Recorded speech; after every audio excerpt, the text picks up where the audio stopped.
Now, before we pull a toilet, we've emptied the tank of the water. That was easy. But we need to empty the bowl of the water. So what we'll do is we'll pour a bucket of water, half a bucket of water in the toilet, and we'll pull it kind of fast. And the neat thing about this is it emptied the bowl for us. So there's very little water left in there. So when we pull it, we won't be getting it all over ourselves. Okay? Now we're going to have to remove the bolts. All right? To remove the toilet, we need to undo the bolts. We already undid the supply line and turned off the water, so we're okay there.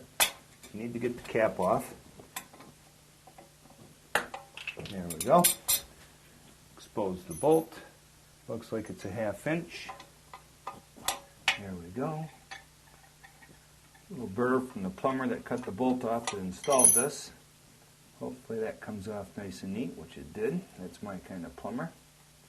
Move the washers. We do the other side.